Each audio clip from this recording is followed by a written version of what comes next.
Welcome to the Berry College Chapel and to this Berry College faculty reading. And as a reminder, please turn off or silence your cell phones or other electronic devices before we get started. My name is Dr. Will Donnelly, and I want to start by thanking everyone so much for coming here tonight. The reading will begin momentarily, but please keep in mind that tonight's author's book, Pandora's Garden, Kudzu, Cockroaches, and Other Misfits of Ecology, yes, that is a cockroach on the cover, will be sold at the conclusion of our reading and question and answer session. And the author, Clint Peters, will be available to sign them in the rear of the chapel at that time. This past fall, when Clint Peters visited my Introduction to Creative Writing class, I characterized his work as a beautiful exploration of the disgusting. To be clear, there's nothing at all disgusting about his writing style, on the contrary, in fact, but he's not afraid to tackle subject matter that many of us would find, let's say, indelicate. His essay, Waterbugs, for example, discusses cockroaches and the fact that while many of us fear them, some of us also eat them alive, or we try to, anyway. And in the prologue to his most recent book, the prologue is called Seagold, the following sentence appears on the very first page.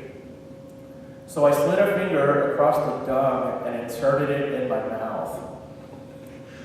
Lest you assume at this point that Clint only ever writes about stomach-churning things rendered as comestibles, he also describes nature in all its varied forms, lovely, comforting, invasive, and sometimes strangely at home. So, while the way I described his work to my class might have been appropriate to some degree, the fact is that I left the most important aspect out, which is that Clint's aesthetic is guided mostly by his willingness to surrender to his profound curiosity. And in that sense, he provides an example to which I think we should all aspire. By the end of my class last semester, I found myself encouraging my students to relate to anything that made them wonder at the world. And what I might as well have told them was just to be more like Clint Peters, because if they were, in that sense, they might all become great writers in the end.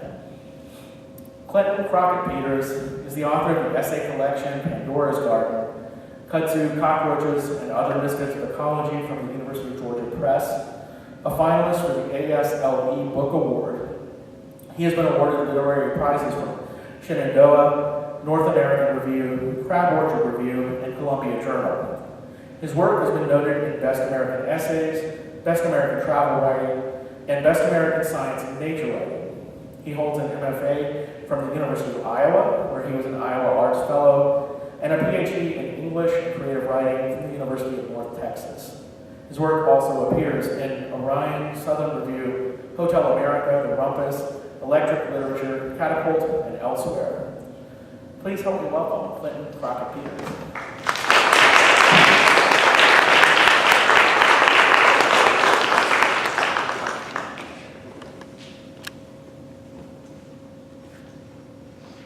Everybody. Hey, is this working?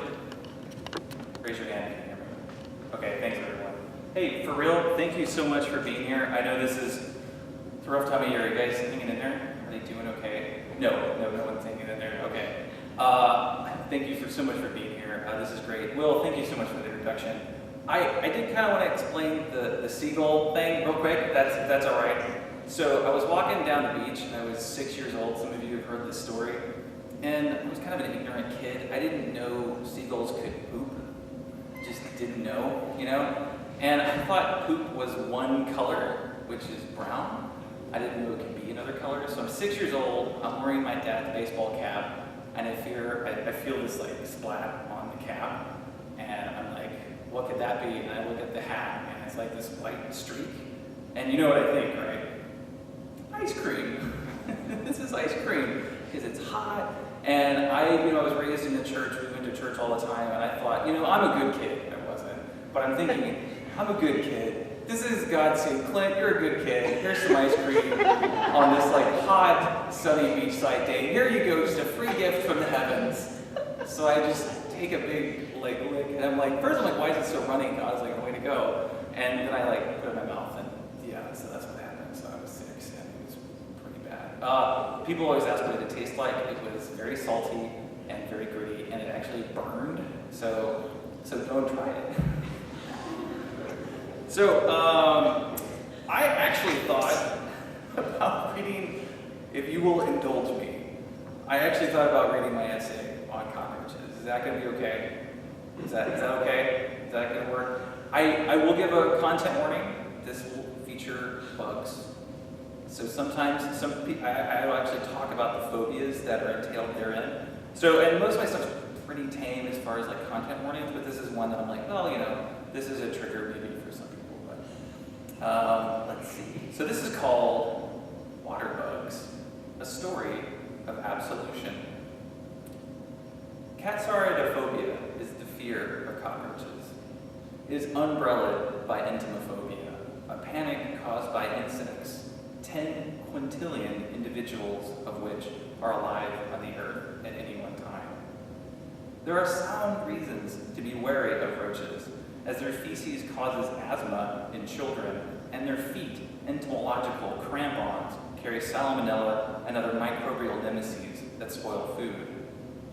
But unlike mosquitoes, our world's deadliest creature, cockroaches do not carry dengue, nor malaria, nor yellow fever, nor West Nile, nor encephalitis.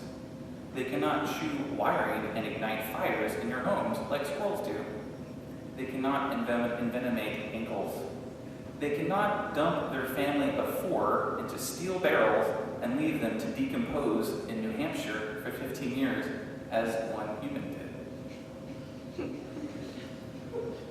And if you're alive, they will not eat you. There is little that is life-threatening, actually, about the scurrying, bark-colored insect, unless you should enter an invertebrate eating contest, as Edward Archibald did. Archibald, a 32-year-old father of 2, competed in the bug munching marathon at a Miami, of course, area reptile store. He sported a ponytail, a yellow tie-dyed t-shirt, and a rocker sweatband. He was required to munch 60 grams of mealworms, 35 3-inch long superworms, and a bucketful of giant South American cockroaches, all in the hopes of winning an $850 lifeline. He swallowed many roaches whole. Witnesses say he crammed bugs into his mouth even as the insects crawled out, desperate for light, their antennae twitching at his lips.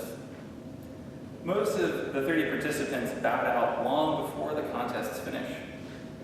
Archibald gorged on the buggy feast and became the, quote, life of the party, according to witnesses. He raised his arms in a V, hooting like a football fan. Shortly after winning, Archibald walked out of the store, vomited, and collapsed. An ambulance was phoned for. The paramedics watched Archibald die en route to the hospital. Doctors examined him and found, quote, airway obstruction by arthropod body parts. Archibald, the champion devourer of insects, lover of snakes and tie-dye, had been fighting for life even as his last meal had been too. There are 4,000 species of cockroaches, and most live in rainforests. Only 12 of them are pests, yet they are arguably the world's most abhorred life form. And I've always wondered why. In the Dark Ages, citizens brought legal action against roaches. In the Bible warns with its classic redundancy, quote, ye shall not make yourselves abominable with any creepy thing that creepeth. The ancient Roman author Pliny the Elder damned them, and early Egyptians conjured spells to ward off roaches. There are a few theorized causes of entomophobia, that dread that has led to our stomping, poisoning, smashing, damning, wine glass tossing, and eating to death living things that generally do not cause us harm. Humans at this thought frightened at a natural movement. We watch roaches scurry 3 miles an hour at entomological cheetah speeds, and a line of metaphorical ants marches down our nerves. We humans quiver at prodigious breeding because small individuals, as Napoleon knew, conquer through armies. Asterisk there. We also nightmare at creatures smuggling themselves into the cavities of our bodies. Roaches exhibit what's called positive thigmotaxis, an attraction to squeezes, crawl spaces, cracks, crannies, and drains. Ironically, 20th century sanitation allowed roaches to spread throughout homes and other buildings as they filed pipes and cables through spaces and walls and floors. The heat inside our dwellings keeps them alive and breeding in every season. But I think it is the roach's otherness that is most damning. They possess the alien look of giant eyes, sprouting antennae, flailing appendages, and wings. They do not voice feelings. Their faces do not betray emotion. They are a scurrying mass of unfamiliarity. Cockroaches are also scavengers and we detest rag pickers. Think of how vultures, worms, fleas, and the telemarketers and the homeless are viewed in our society. They are a reminder of our mortality. To see a roach is to envision the day I am a swarm with subterranean recyclers. Seeing a cardboard box's human resident, I remember how possible it is to misplace my life. Lately, I've been thinking about my time at the aptly named Whiteside Elementary School in Lubbock, Texas. I was bullied there. Kids flicking my ears and punching me in my then prodigious belly. Twice, I was even stabbed with a pencil. I've come up with a reason for this discomfort beyond cliched pre-adolescent disquiet. I was not merely a passive victim. I recall gloating over academic accomplishments and gleefully tattling to send troublemakers to the principals. I also remember Anna Macon, not her real name, who must have weighed 180 pounds in 6th grade. She had an oval face, freckles, and was, I think now, a melancholic child. Almost daily, the boys in my class would swipe her pencils, make fun of her weight, and mock her when she answered questions poorly. I took part in this. We shitheads were shielded by Anna's inability to address her cruelty. Unlike me, Anna never tattled. Can I be honest and confess how good it felt to be part of the pack? This is a story I think now often told in the anti-bullying fervor of schools today. Everyone wants to be a victim or to protect one. I was stabbed with a pencil, but I also cherished Anna because she provided a buffer. Who doesn't enjoy, at least in secret, the sensation and opportunity of squishing a life beneath you? And the trick, they say, when the wolves are out, is to run faster than the person who is closest. Googling roaches one day, I discovered article after article about how police regard the presence of bugs as reason to take away people's children. One mother of 5 in Roswell, Georgia, wasn't around to receive a knock from the police when the neighbors called about her kids, claiming they were, quote, running wild in the neighborhood. Police found roaches covering the walls and some falling from the ceiling. The kids were removed into protective custody. A baby was found being eaten by roaches in Oklahoma in 2015. The infant had died from SIDS, not insects. SIDS is the leading cause of infant death in America. Roaches will eat dead things. Still, police arrested the mother and put her children in protective custody. In February 2013 in Beverly Hills, Florida, teachers discovered a roach in a 9-year-old's ear. Her parents were arrested and the boy was placed in alternative care. Police find roaches to be indicative of larger issues, but in Miami, 32% of houses report roach infestations. In Houston, it's 38%. Atlanta, 25%. New Orleans, 41% of homes have roaches. My friend George Getzschow is a hard rock, twinkle-eyed cowboy journalist, a luminary in the literary nonfiction world. He lives on the shore of a humming lake in Texas. One night, he woke to what felt like a wild animal burrowing into his ear. As he screamed, his wife grabbed a flashlight and caught a glimpse of an alien slithering into his skull. At this moment, George's cries convinced his teenage daughter that he was being murdered, and she hid in a closet. At the hospital, George threatened to punch out a physician. He had to be drugged and held down by 4 people as the doctor tongued out from George's head a cockroach the size of his thumb. The doc said it was not uncommon for roaches to find their way into homes, into people. Maybe 4 or 5 times a week, the hospital saw patients running through the door screaming, near suicide, bugs in their ears. Once a few years ago, I woke in the night to what I thought was a raindrop on my bare thigh. Then I remembered that I was indoors. The fog droplet was a wet roach that had landed near one of my cavities. I knew because I'd seen roaches rain from the air conditioning vent in the living room. I called my landlord's exterminator and described the intruder, an inch-long, jet-black, alien-looking thing. I'm going to try my accent here. This is Texan. They're just water bugs. That's terrible. But you guys get the gist. The exterminator said in a gruff Texan drawl, "Hard to kill." Oh my God, that's awful. "They're not roaches," I said. "No, they're water bugs. They live here. They got lost going up your house." It was novel to me then, quaint even, to imagine a poor, confused, roach-like but not roach creature ascending my two-story apartment, a wayward, forced traveler entering my home, thinking I lived in a tree. Water bugs carried no association with salmonella, asthma, or George's ear. But the exterminator, like roach feet, was full of shit. Water bugs are a species called oriental cockroaches, ironically from Africa, and they live near humans, indoors and out.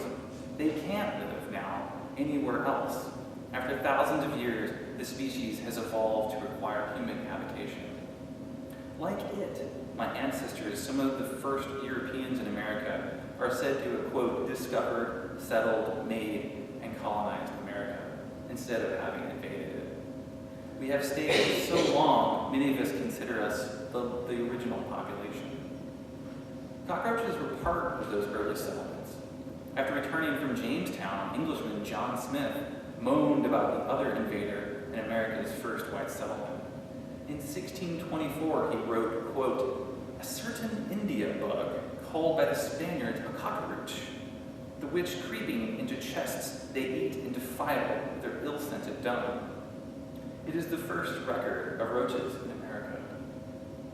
From a historical standpoint, there's justification for neither white people nor roaches to be living here. We're colonists still, like Smith and that early bug. And like many invader children, I've been brought from somewhere, a point of origin from which my kind radiated, but I don't know how, after generations of evolution, to live anywhere else. The word, quote, roach, came into being when Europeans began casting their seed and spreading their progeny across the world.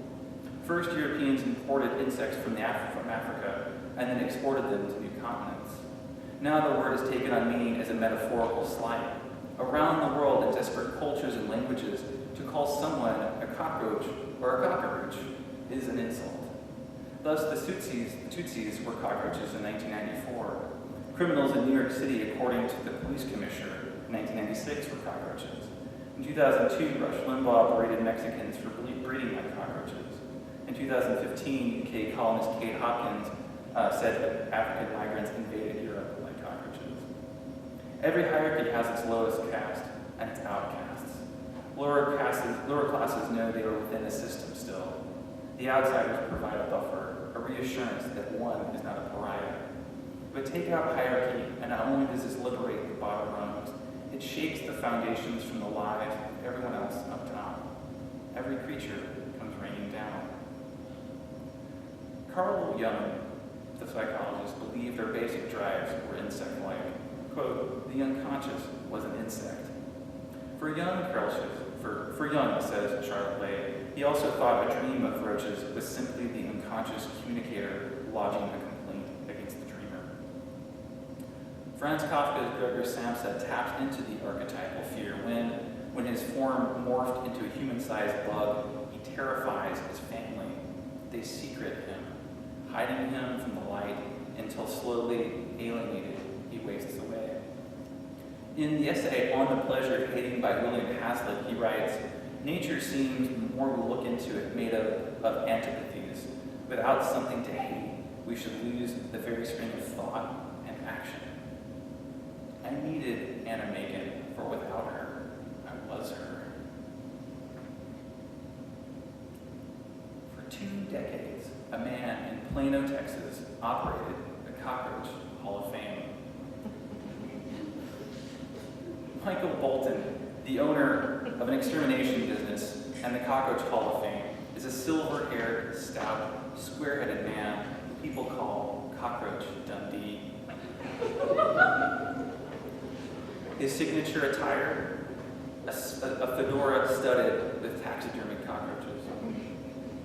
He said in an interview once, "Cockroaches have been around for 350 million years, and my feeling is that for any insect that can get by the onslaught of stuff that's been thrown at them, maybe we can learn from them." Bowden exhibited dead cockroaches reclining on bath towels and in beach chairs. Cockroaches in place of the Statue of Liberty and her flame. Cockroaches dressed as Elvis, both in and out of his fat jumpsuit period. Dressed as Marilyn Monroe, David Letterroach, Ross Perroach, Imelda Mockeroach in emerald dress and gold shoes.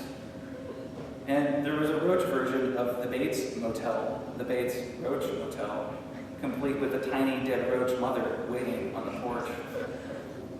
And of course, you know, one roach was decked out in a white fur cape, seated behind a mini piano and mini candelabra. Flimsy roach forelegs on tiny piano keys with a sign that read, "Now appearing Liberace."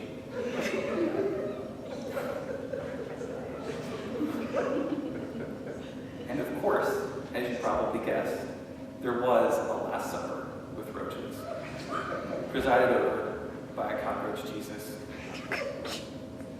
Can a cockroach Jesus offer absolution?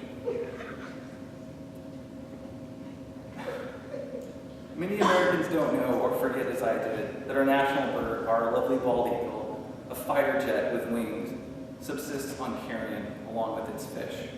That up to 3 pounds of scavenging bacteria reside in our intestines and keep us alive. That our eukaryotic cells, which make us look human, formed millions of years ago as mutual cooperation among different invading bacteria. That when trash collectors cease working, garbage creeps, as it did during the New York City sanitation strike of 1968. Fossils of cockroach date back 325 million years. That means they are 150 million years older than dinosaurs, 324,800,000 years older than humans. Every other insect found in the geologic layer of the first roaches has gone extinct. Sometimes the period when the oldest roaches are found, the Carboniferous, is called the age of cockroaches. Timeless scavengers make up the rock upon which we stand. Biologists who study cats, house cats, have lately supported a new theory of domestication. Rather than humans choosing pets, our four-legged companions are parasites who have gradually ingratiated themselves with us so that they might survive. These encounters remind me that there will never be an isolated phenomenon known as humanity, with even our guts swimming in civilizations, with mitochondria and house cats becoming part of our lives. Maybe one day roaches too will become indispensable. The once invaders are companions. Quote, "We have never been one. We have never been individuals," says the post-humanist theorist Donna Haraway, or compost. One day at school, I saw Anna's father, a mild-mannered man with a barrel chest and spectacles. He was dressed in jeans and a white t-shirt and seemed conscientious toward Anna and her teacher. It was clear Anna looked up to him with reverence. Another day, during the school's talent show, Anna karaoke'd Pretty Woman, which she said was her dad's favorite. I hadn't the courage to sing, to juggle, to backflip. I was too terrified of stares, of what would be said when I could hear and what I couldn't. I was afraid, I think, of the things I said to Anna, afraid that the nefarious bully I projected, which is what I was capable of, was me. I imagine I made fun of Anna's singing later, but inside, in a way I couldn't have articulated, I was awed that she, who was always so quiet, so stomped on, had the gumption to bellow a song to her idol, to declare her love, to reach out and strike back at all those dipshits who had tried so hard to step on her. For about a month while his ear healed, George and his family slept with earplugs. They sprayed pesticides weekly. Then, as the paranoia wore off, they put away their plugs and they put away their poison. Once, a roach entomologist in Gainesville, Florida, hey Dr. Don, helped a woman overcome her lifelong phobia. Everywhere she went, she was pursued by roaches, and she couldn't stop thinking about them. They colored her every day with fearful possibility. Were they in the cereal, under the park bench, in the bag of dog food? The entomologist was not trained in psychology, but he put her on a regimen of exposure therapy. They started small by talking. Then they progressed to photographs, then an examination of dead and pinned roaches, then live ones behind glass. After several visits, her hyperventilating ceased. Her nightmares evaporated. The culmination of the therapy was the day she held a live roach in her gloved hand. They stared at each other, one creature to another, over the distance of her arm, antenna twitching. It had come to this. She and the roach were limb in limb. So, that's my essay about roaches. Dr. Allen is from Gainesville, Florida. The asterisk is, I found out later that Napoleon wasn't actually short. that was just some like English propaganda, like this advertisement campaign. He was like kind of normal, but anyway, it works. What time is it? It's 8. What do you think? Go for it. Yeah. Okay. So I'm going to take it down as far as like the gross level goes. By the way, thank you so much for indulging me in reading an essay about cockroaches. I know that can be strange and bizarre. By the way, can I just make sure this is clear? I don't like cockroaches. Like, part of the reason I wrote this is I don't like them. Like, when I was a kid, living in a house with roaches all over the place, it was bad news. And so I wanted to, like, exercise those fears. And again, I was just curious, like, why do I hate cockroaches? So I sometimes get called the cockroach guy at conferences, and I'm kind of resisting that for obvious reasons. So just so you know, I'm not, like, into cockroaches. I'm definitely not entering any bug munching contests. Hopefully, and by maybe just don't, like maybe just know what you do. This essay, this next one, is a bit newer. It was published last October, so I guess that's new relatively in electric literature. And this will be part. This will be part of a third book project about unlikely environmentalists. Some good, some bad, all very weird. When I sent it to electric literature, I called it Lions, Lions, and More Lions, which you'll understand why I called it that in a minute. But they wanted to call it the most dangerous movie ever made, so I guess it's called the most dangerous movie ever made. So sure, the most dangerous movie ever made. I still like Lions, Lions, and More Lions. And it's great. In the summer after high school, I road tripped with 2 friends across the western United States to hunt for mountain lions. We sharpened snapped off branches with Walmart machetes and tracked paw prints the size of our faces. We wandered deep into fir and spruce and found scat still seeming. Luckily, we only found traces. Puma is masterful at avoiding people, because I imagine her confrontation playing out like hornets assaulting a ceiling fan. Why did we pursue carnivores with sticks? Because we grazed on Hollywood encounters with wild things. Seasoned men wrestling beasts blade in hand, rising marked. We craved talons raked against chests, body transcendent by experiencing another body even larger than our faces. We were lucky enough in our real lives that we could court predators for fun. I still have this urge to teleport beyond my humanity. My skin isn't enough, one human life inadequate. Because I possessed predator ardor enough to chase a puma with a sharpened twig, I can imagine what it might take to watch my 3 children run around terrified inside a house of untrained lions as I stood by and made a movie of it all. Roar, directed by Noel Marshall and released in 1981, is widely considered the most dangerous film ever made. Upwards of 120 cast and crew suffered injury from a motley cast of predators left uninhibited on set. The movie follows a biologist in Kenya who lives in a 2-story house filled with 7 species of wildcat. His estranged wife and 3 children join him, but he arrives late at the airport. Missing him, the family buses to the house and are surprised to find it packed with predators, because he didn't tell them. They are terrorized until the scientist returns. The movie is bookended by Humane Society messages announcing, quote, no cats were harmed in the making of this production. No such claim is made for the crew. Describing a film that teeters between terrifying and treacly, one critic summed up Roar as, quote, Walt Disney went insane and shot a snuff version of the Swiss Family Robinson. There are numerous on-screen depictions of maulings that shipped actors to the ER, and many more that swirl behind camera.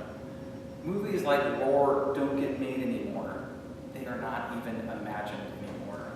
By now we know that a mansion or a set or a world filled with lions and humans will forever be a household of tension.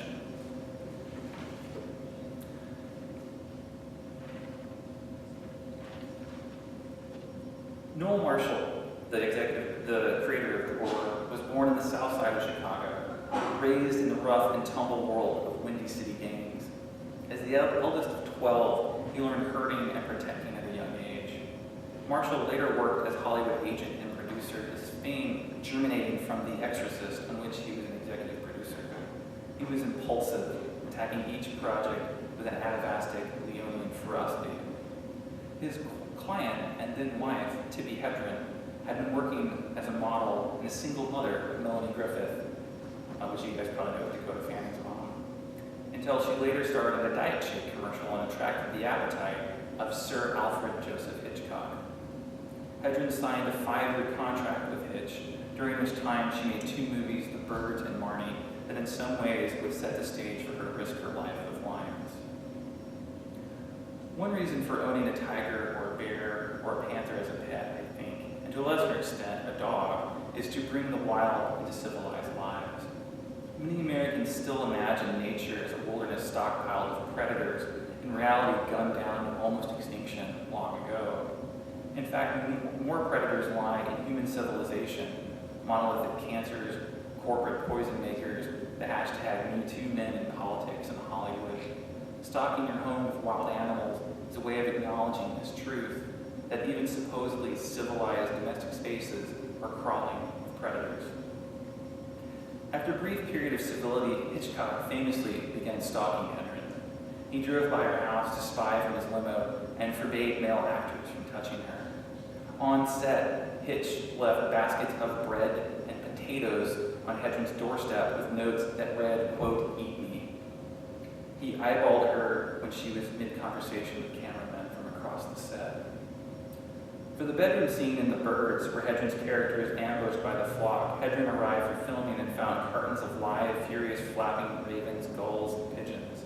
On Hitch's cue, handlers pitched the squalling animals at Hedren. She fell on the floor against the wall, and the Avery onslaught followed, pecking in her face.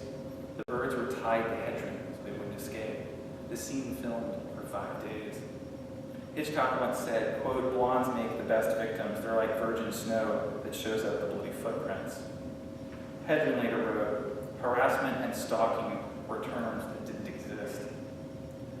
Later on the set of Marnie, Hitchcock assaulted Hedren in her dressing room. He threatened her career, her stardom, but she fled. They never spoke again, finishing Marnie through intermediaries. People knew what was going on, even Hitchcock's wife, Alma, but nobody caged a monster like Hitch. And Hollywood beasts worse than lions roam free. For Hedren, Marshall was a way to escape, which she admitted was, quote, "a really lame reason to get married." It wasn't love, but Marshall served as distraction from Hitch, a quasi-savior.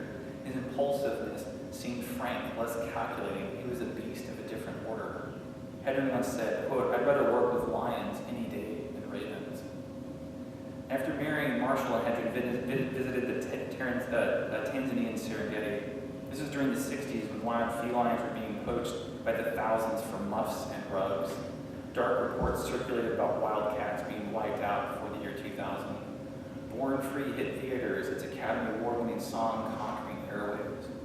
Roar may have been released in 1981, but it is a cub of the decade, dripping with the kumbaya sense of mystical oneness.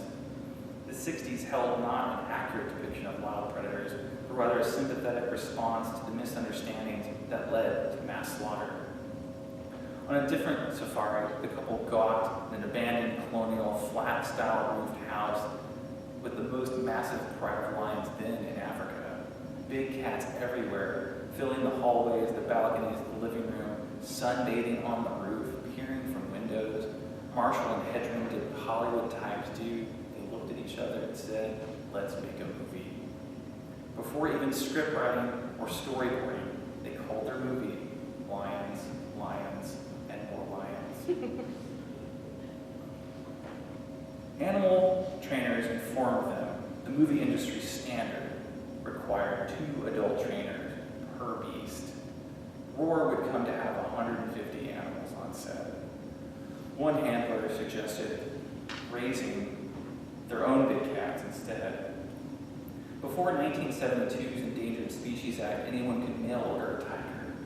Word got around Highland, but misguided predator parents who witnessed the implosion of their homes responded and readily donated.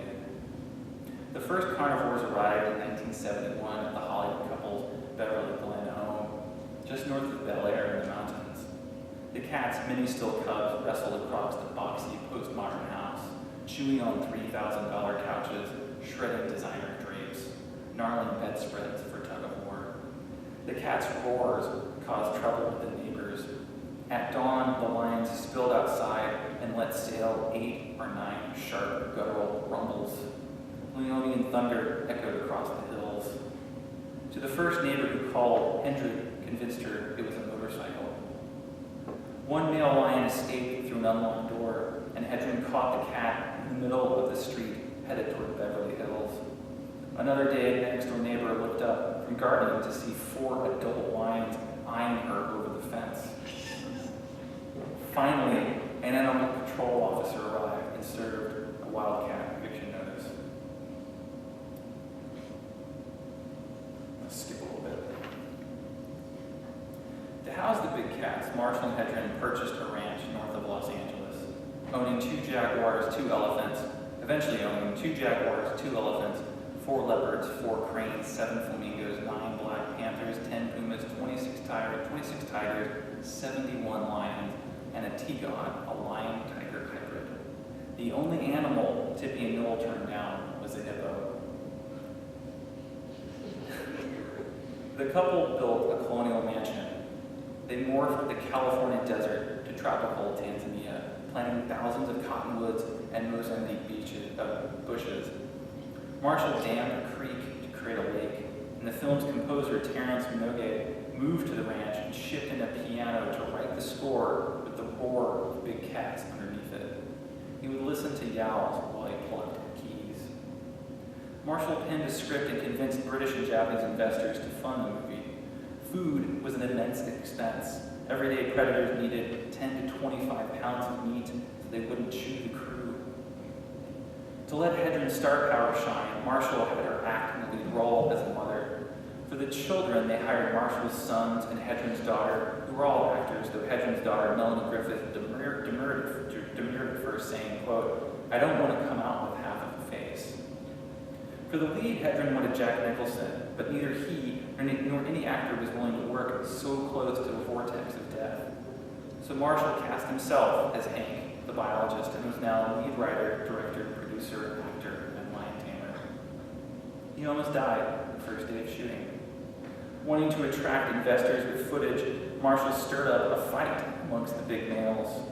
The quarter-ton lions scrapped and tore and circled, toolbox mouths open, roars built from the cauldrons of feline stomachs, creating a trail of a nerve down Tippy Hedren's back. Quote, "the loudest, scariest, ugliest phenomenon," she wrote later. One of the arguments Roar makes is that lions are, at heart, peaceful and only need the right leadership. Believing this, Marshall appointed himself alpha male and dashed in to stop the fight, charging into a whirl of claws. This clip made final cut, and watching it feels like watching a man sprint into traffic to halt a pileup. Marshall was knocked into a pond and bitten through the hand, leaving a wound that resembled a volcano of flesh. Because lion teeth are microbial test tubes, Marshall contracted blood poisoning even at the hospital and was within 12 hours of coma and death. Filming was suspended, as it would be off and on for the next 5 years. The most dangerous thing you can do to a predator is take away something that is laid claim to. Hedren and Marshall didn't know it yet, but the cats of Roar owned them. They had to be fed and reckoned with, or they would take what they wanted in blood. They needed constant attention and sapped Marshall and Hedren's other projects. It doesn't seem like the couple predicted this, they skipping into predator rearing and lion movie making. I don't think the predator obsession, which led to their subsequent collecting, was born solely from the desire to save the cats. The pair didn't recognize the felines as dangerous, perhaps because, as Hedren knew well, civilized monsters wear different skins. Hedren and Marshall were so far removed from a jungle existence, the cats seemed like saviors. At the same time, there's an uncanny unease staring at a predator that situates humans with an evolutionary origin on an unconscious level.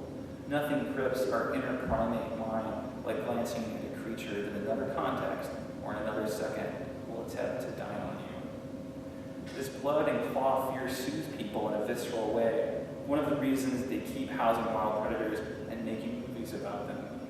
A part of humanity, I believe, regrets what we've done to wild beasts and feels deeply that we should still be prey.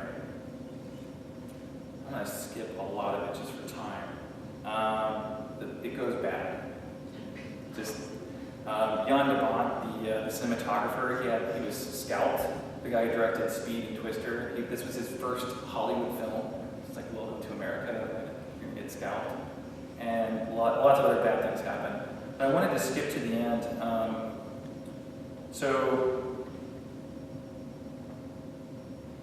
Noel and Tippy also did make out. It was kind of this big, huge project, kind of like another child, you know. And once the movie was finally done, and it took like 12 years to get made, they kind of disintegrated. So I'm just going to skip right to the end. And the other thing is the movie didn't actually get a release in America. It was only released abroad. They couldn't find a distributor in America because the film's not very good. You can watch it on YouTube if you're curious, but it's more of a curiosity watch than anything else. In 2015, Draft House Film, the distribution arm of Alamo Draft House, bought Roar screening rights. Roar landed in American theaters 25 years after its completion. The film was reborn into a world that would shortly be more concerned with other types of Hollywood predators. Hoarding big cats living among them without acknowledging their dangers seemed to be naive as to be an oddity, the stuff of second-run art film houses. A year later, it would be clear that everyone in the movie industry had been doing that all along. After their divorce, Marshall went back to making commercials, and Hedren resided with the animals at the ranch, renaming it Shambhala. Hedren founded the Roar Foundation in 1983, a nonprofit providing sanctuary to exotic felines. The purpose of Shambhala is so that big cats can live out their lives in dignity, according to the website. Over the years, Shambhala has rescued hundreds of cats, many abused from wayward predator enthusiasts, wildcat predators, and even zoos. Recalling her experiences on Roar, Hedren turned against owning carnivores. She co-authored a bill curtailing the wildcat trade and carried it to her California congressman, who, in a rare celebration of democracy, helped make the Captive Wildlife Safety Act become a law in 2003. Marshall died in 2010 from brain cancer. Quote, 17 years of nonstop impulsive chaos at the dead run, Hedren once described her frenzy. These days, Hedren, now 88, can be found wandering around Shambhala, separated from the big cats by fences. She hosts fundraisers and spends every day walking the footpaths and bridges, spying on the hunters. They're each so different, she writes, each with their own distinct personalities and sounds as individual as people. Some of the cats come to the chain link to lick her hello. Elsewhere at Shambhala, lions headbutt and groom each other. They eat red meat from white buckets. Dawn is the cat's favorite time as a cool mist wafts over the river where frogs trumpet. Desert orange crests over the chaparral, and Hedren pulls the blinds open to watch. At sunrise, the cats roar, many of them less than 20 feet away from Hedren's bed. Every morning she awakens to this chorus. The lions call to their littermates, setting each other off, sometimes 20 of them, sometimes more. The house earthquakes, the floors thrum. There are other residents, a swirl of inky, dive-bombing birds who nip at fingers and send reminders scurrying through toes that echo the past.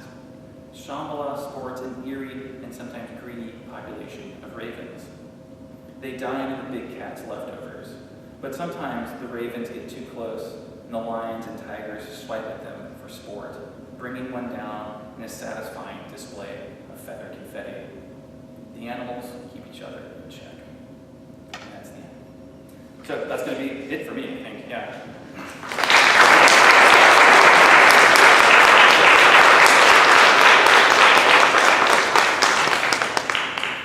Hey, you guys got questions? Want to know anything? Why do I write about cockroaches? Hey, Dr. Diller. Hey, Dr. Quinn. Can you talk a little bit about your research process? It sounds like it's pretty capacious, and how that intersects kind of with your creative assembly of these kaleidoscope-like essays.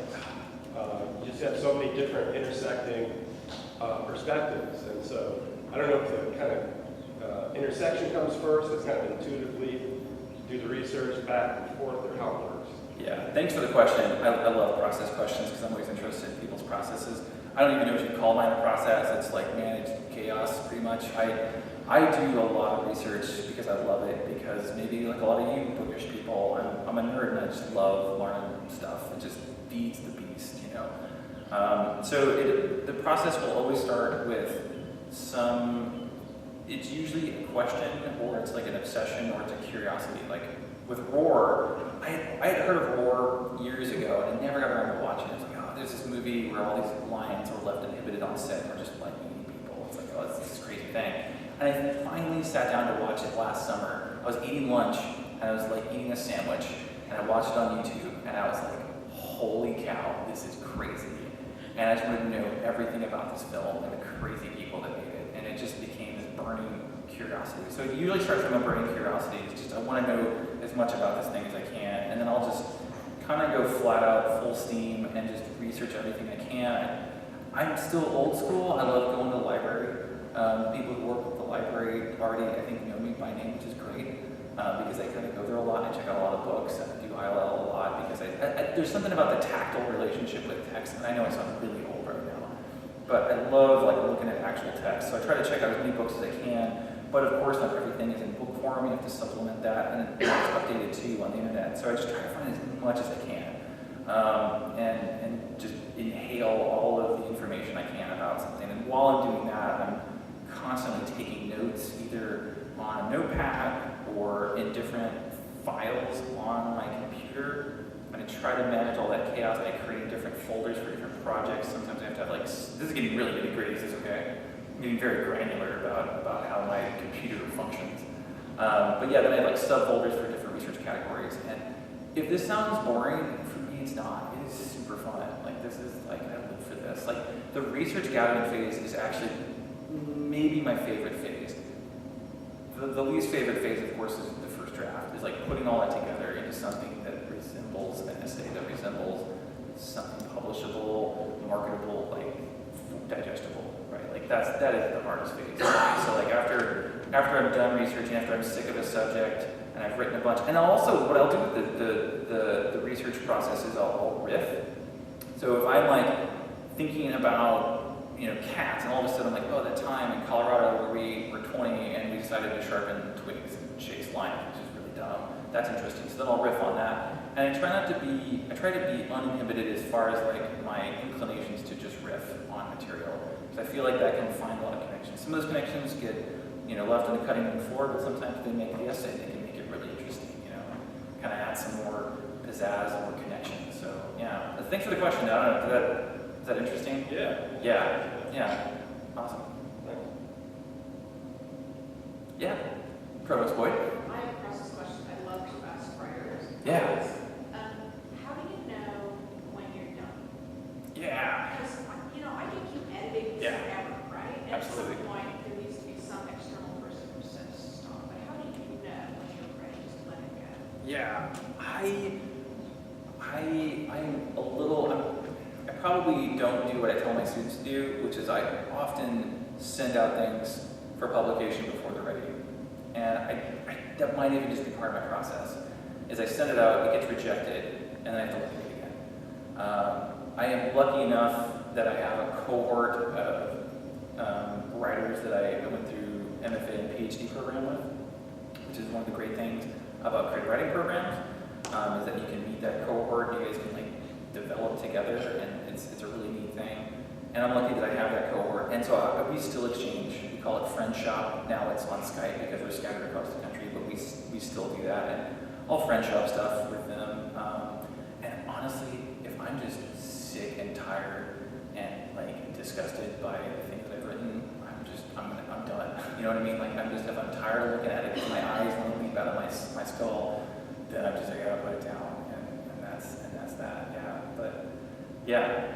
Thanks for that. Yeah, I love that friend shop. I love that. Yeah, it's pretty neat. Yeah, I recommend it. Yeah, make a cohort. I think that's the thing I didn't get told when I was in the creative writing program is how important it is. I mean, develop relationships with your professors. You know, hopefully we all understand that's important. But your fellow writers who are going to develop with you, because those are the people you can look to and just share all your writing with. Yeah, it can be really supportive and helpful. Yeah, Dr. Watkins. Are they interested in the animals in these parks since you got them here? Oh, that's a great question. You know, yes, it's a human animal. It's the people who watch the bald eagles. I think they're really every time I go over there, I feel a little unwanted, especially when I take my baby over here. And I get it. It's like my baby can cry and scare the eagles, but it's also like, it's a baby, guys, like, come on. And their dedication to their passion, I think, is really interesting. So I haven't interviewed any of them, I haven't talked to any of them, I'm kind of just observing at this moment, but I think they're pretty cool. Yeah, some good tension there. Man, it would be so much fun to research those. Like, I would love it if there's like drama within that group. You know, like if certain times are like staked out, and it's like you can't come to my time, or there's going to be like words exchanged. You know, like wouldn't that be great if it was like the Bald Eagle Wars? Like I might call the essay the Bald Eagle Wars. I think that'd be great. So that's one. I'm still interested in the nutria that keeps coming back. Is the nutria up here yet? It might be soon. Do you guys know what the nutria is? The rodent of unusual size. Yeah, Provost Boyd's got it. So the nutria, you should Google nutria. It's insane. Or watch, there's a PBS documentary that just came out called, I think, Rodents of Unusual Size, with Princess Bride. They are the giant rats that get the Tabasco family, I'm not kidding, the Tabasco family brought in from Brazil to make top hats out of. True story. And now they're devouring the South. They're taking over, and they've spread into Texas. It was originally in Louisiana, and they've spread throughout the South. And they just keep spreading because no one makes top hats anymore. So, you know, but there are these. The story gets really good. There are these chefs that are cooking the nutria in what's called invasive species culinary arts. Yeah, so I want to try some nutria at some point. Yeah, I'm happy to hear any recommendations though. If you guys know of like weird critters, human or not, that are around. Tell me. I'm still interested. I'm moving into more human animals because again, my third book project is like unlikely environmentalists. Like that seems to be what I'm looking at right now. So yeah, but I love good stories. So anything like ecological is very fascinating. Cool, other stuff. No one's asked me why I wrote an essay about cockroaches. That's great. So you guys understand it.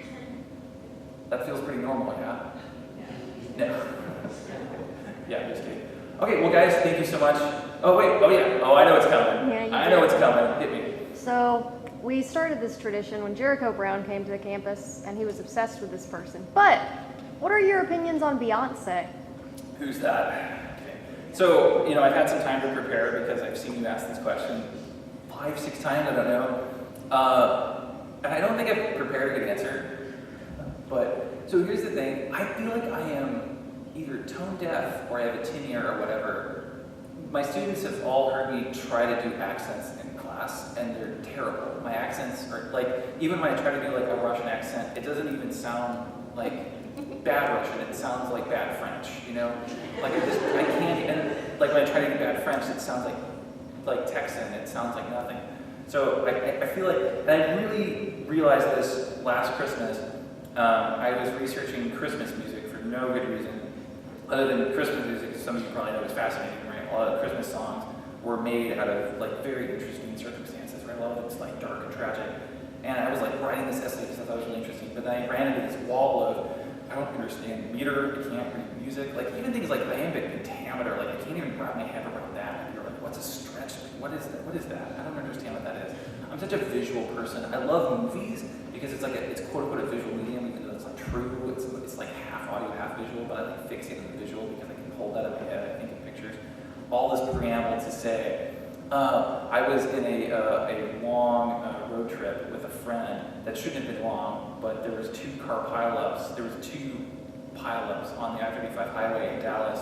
So we had time in that traffic to listen to 3 Beyonce albums. Because I was telling my friend I could listen to Beyonce, she's like, we have to.